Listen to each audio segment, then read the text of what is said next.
Hi hello எல்லோரும் எப்படி இருக்கீங்க? எல்லாருமே நல்லா இருக்கணும். நானும் ரொம்ப சூப்பராகவே இருக்கேன்.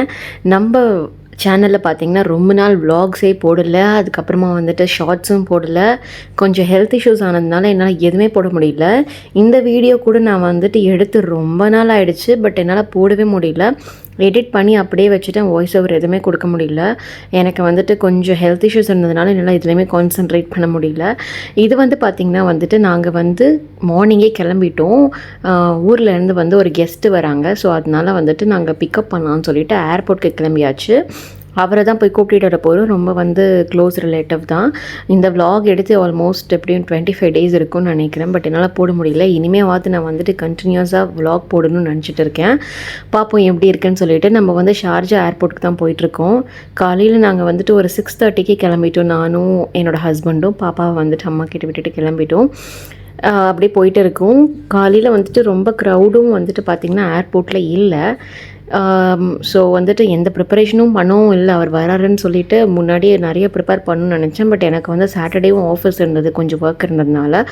ஸோ சாட்டர்டே நான் வீட்டுக்கே ரொம்ப லேட் நைட் தான் வந்தேன். அதனால சண்டே மார்னிங் அப்படியே தூங்கி எழுந்து குளிக்க கூட கிடையாது, போய் பிக் பண்ணிட்டோம். அவர் வீடியோவில் வர அப்போது இன்ட்ரெஸ்ட் இல்லை, அதுக்கப்புறம் எடுத்த வீடியோஸ்லலாம் வந்தார். ஸோ அதனால அப்போ நாங்கள் போடலை. நாங்கள் பிக் பண்ணிவிட்டு சீக்கிரமாகவே அங்கே க்ரௌட் இல்லாததுனால சீக்கிரமாக இமிக்ரேஷன்லாம் கிளியர் பண்ணிவிட்டு வந்துட்டாங்க. ஸோ கார் பார்க் பண்ணிவிட்டு அங்கே போய் கூப்பிட்டுட்டு நாங்கள் ஷார்ஜா ஏர்போர்ட்லேருந்து நாங்கள் இருக்கிற இடம் பார்த்திங்கன்னா 20 மினிட்ஸ் தான் ஆகும். நான் 1 வீக் முன்னாடியே நான் என்ன பிளான் பண்ணி வச்சுருந்தேன்னா, சண்டே மார்னிங் நான்வெஜ் ஃபஸ்ட்டு சமைச்சிடலாம். இட்லி, தோசை, அப்புறம் சிக்கன் குழம்பு அது இதுன்னு சொல்லி பண்ணிடலாம், மட்டன் ஏதாவது பண்ணலாம் அப்படின்னு சொல்லி பிளான் பண்ணியிருந்தேன். நான் சொன்ன மாதிரி முன்னாடி நாள் ரொம்ப ஒர்க் இருந்ததுனால எதுவுமே பிளான் பண்ணபடி நடக்கலை.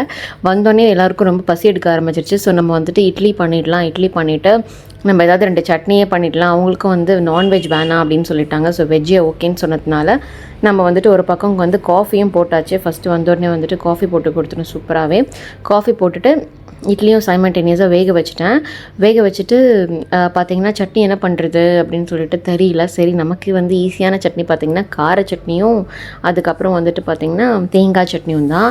அதுதான் ரொம்ப ஈஸியாக டக்குன்னு ஒரு 10 நிமிஷத்தில் செஞ்சிடலாம் அப்படின்னு சொல்லிட்டு கார சட்னிக்கு போட்டு ஒரு பக்கம் வதக்கியாச்சு. அப்படியே வதக்கிட்டு அரைச்சாச்சு. ஸோ சட்னி எல்லாம் சூப்பராக ரெடி ஆகிடுச்சு. எல்லாருமே இட்லியும் வச்சு சட்னி வச்சு சாப்பிட்டு முடிச்சிட்டோம். சரி, ஆஃப்டர்நூனாவது கண்டிப்பாக ஏதாவது நான்வெஜ் பண்ணலாம் அப்படின்னு சொல்லிட்டு முன்னாடியே காலையிலேயே சொன்ன ஹஸ்பண்ட் கிட்ட. சரி, ஓகே நம்ம சாப்பிட்டு முடிச்சுட்டு ஒரு 30 மினிட்ஸ் ரெஸ்ட் எடுத்துகிட்டு அதுக்கப்புறம் கடைக்கு போயிடலாம் அப்படின்னு சொன்னாங்க. அவரையும் கூப்பிட்டுட்டு அவரும் வேணாம் நான் வரேன் அப்படின்னு சொல்லிட்டாரு. ஸோ அதனால் அவரையும் கூப்பிட்டுட்டு பக்கத்தில் இருக்க நெஸ்ட்டும் நமக்கு வேறு கிளைகள் எதுவும் இல்லை, நெஸ்ட்டோ தான். ஸோ அங்கே போயிட்டு மட்டன் வாங்கிடலாம், மட்டன் செஞ்சிடலாம் அப்படின்னு சொல்லிட்டு மட்டன் தான் வாங்க போகணும். ஸோ இங்கே பாருங்கள், மட்டன் இருக்குது, பீஃப் இருக்குது, எல்லாமே இங்கே இருக்குது. நம்ம பீஃப்லாம் சாப்பிட்றது இல்லை, நான் மட்டன் கூட சாப்பிட மாட்டேன். ஸோ மட்டனும் ஃபிஷ்ஷும் வாங்கிடலாம் அப்படின்னு சொல்லிட்டு மட்டனும் அதுக்கப்புறம் ஃபிஷ் இந்த பர்குடான்னு சொல்லுவாங்களா, அந்த ஃபிஷ் தான் வாங்கணும். நம்ம ஊரில் ஷீலா மீனுன்னு சொல்லுவோம். ஸோ அதுதான் ஃபஸ்ட்டு எல்லாத்தையும் அம்மா கழுவி க்ளீனாக கொடுத்துட்டாங்க. ஸோ இதை மேரினேட் பண்ணி வச்சிடலாம் அப்படின்னு சொல்லிட்டு ஒரு பக்கம் மேரினேஷனும் பண்ணிட்டாங்க. அதுக்குள்ளே நான் இந்த சைடில் வெங்காயம்லாம் கட் பண்ணி சின்ன வெங்காயம் போட்டு செஞ்சால் குழம்பு சூப்பராகவே இருக்கும் அப்படின்னு சொல்லிட்டு நான் வெங்காயம் கட் பண்ண ஆரம்பிச்சிட்டேன். என் ஹஸ்பண்டில் எனக்கு சைடில் ஹெல்ப் பண்ணிகிட்டே தான் இருந்தாங்க. இப்போ நான் ஒரு மட்டன் கிரேவி பண்ண போகிறேன். இந்த கருவேப்பிலை வச்சு இது சூப்பராக இருக்கும். நீங்கள் கண்டிப்பாக இதை செய்யலாம், ட்ரை பண்ணி பாருங்கள். இது ரைஸ்க்கும் செம்ம அல்டிமேட்டாக இருக்கும். ப்ளஸ் உங்களுக்கு சப்பாத்தி, இட்லி, தோசை எல்லாத்துக்குமே வேறு லெவலில் இருக்கும்.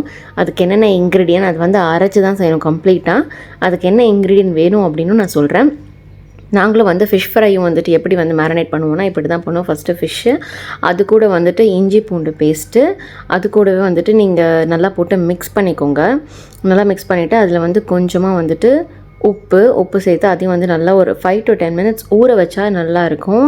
ஸோ அதுக்கப்புறம் பார்த்திங்கன்னா நான் இங்கே ஃபிஷ் ஃப்ரை பவுடர் வச்சுருந்தேன். அது காலி ஆகணுமே அப்படின்னு சொன்னதுனால நான் ஃபிஷ் ஃப்ரை பவுடர் போடுறேன்.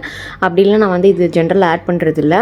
கொஞ்சம் இஞ்சி பூண்டு, கொஞ்சம் பெப்பரு, கொஞ்சம் ஜீரகத்தூள், கொஞ்சம் மிளகா பொடி, கலருக்கு வேணால் கொஞ்சம் காஷ்மீரி சில்லி பவுடர், கொஞ்சம் இஞ்சி பூண்டு பேஸ்ட்டு, லைட்டாக சோம்புத்தூள் அதுவும் போட்டால் நல்லா தான் இருக்கும். இந்த மாதிரி தான் ஜென்ரலாக வந்துட்டு மேரினேட் பண்ணுறது. ஃபிஷ் பவுடர் இருந்ததுனால அதை போட்டு மேரினேட் பண்ணி எப்படி தான் இருந்தாலும் நம்ம மிளகாப்பொடி போட்டால் தான் கொஞ்சம் நல்லாயிருக்கும்.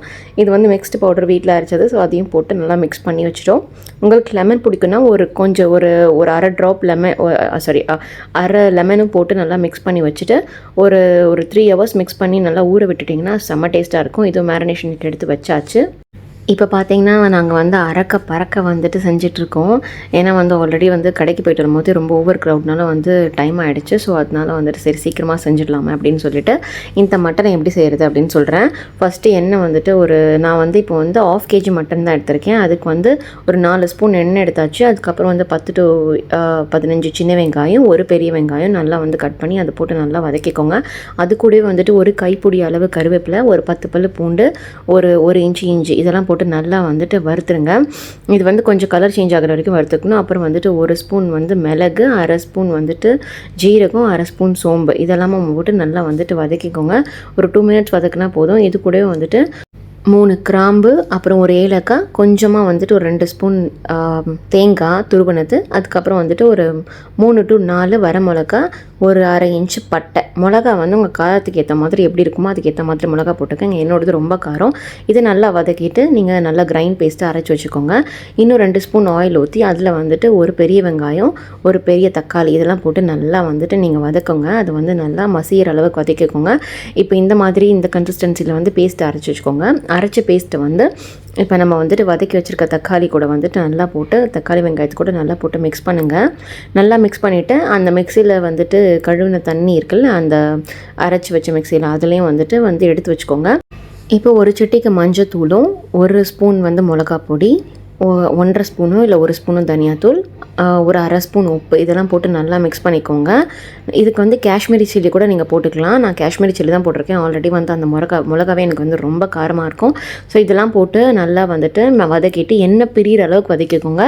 இப்போ நம்ம ஆல்ரெடி எடுத்து வச்சுருந்த மட்டனையும் வந்துட்டு இதில் போட்டு வதக்கிக்கோங்க. இந்த மட்டன் வந்து ரொம்ப இலசாக இருந்தது. கண்டிப்பாக வந்துட்டு வெந்துடும்.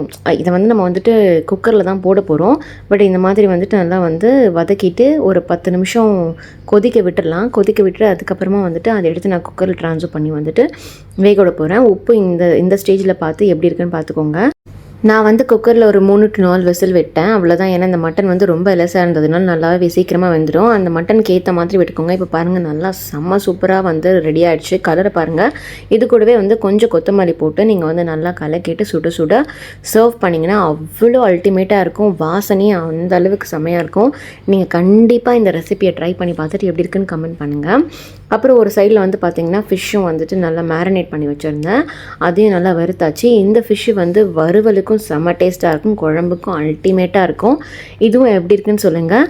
ஃபிஷ்ஷும் இருந்துச்சு. அதனால வந்துட்டு நான் வந்து ஒரு 1.5 கிலோ ஃபிஷ் வாங்கியிருந்தேன். அதனால கொஞ்சம் வறுத்துட்டு கொஞ்சம் மீன் குழம்பும் பண்ணியாச்சு. மீன் குழம்பு எப்படியும் வந்து நெக்ஸ்ட் டேக்கும் நல்லா தான் இருக்கும். ஸோ அதனால் வந்து பண்ணி வச்சுட்டு இப்போ சாப்பிட்டுட்டு அடுத்த நாள் வச்சுக்கலாம் அப்படின்னு வச்சாச்சு. அப்படியே முடிச்சுட்டு நாங்கள் சாப்பிட்டுட்டு நம்ம வந்துட்டு ஈவினிங் வந்து சும்மா அவர் வந்திருக்கிறதுனால நாங்கள் பக்கத்தில் கடைக்கு போயிட்டு சுற்றி பார்க்கலான்னு சொல்லிட்டு பக்கத்தில் அந்த கிஃப்ட் மார்ட்டா அங்கே தான் போயிருந்தோம். அப்போ எதுவும் வாங்குகிற நீட் இல்லை. ஸோ விண்டோ ஷாப்பிங் மட்டும் பண்ணிவிட்டு நாங்கள் வந்துட்டு நல்லா ஒரு என்ஜாய் பண்ணி ஒரு காற்று நல்லா வாங்கிட்டு அப்புறம் எல்லோரும் கிளம்பியாச்சு. இப்படி தான் எங்களுக்கு அந்த டே போச்சு. இனிமேல் கண்டினியூவாக நான் விலாக் போட்டு ட்ரை பண்ணுறேன். நீங்களும் வந்துட்டு உங்களோட டே எப்படி போச்சு, உங்களுக்கு ஏதாவது வந்துட்டு நல்லா என்ஜாய் பண்ண டே மூமெண்ட் இருந்தால் கீழே கமெண்ட்டில் ஷேர் பண்ணுங்கள். நான் இன்னொரு விலாகில் கண்டிப்பாக உங்களை வந்து மீட் பண்ணுறேன்.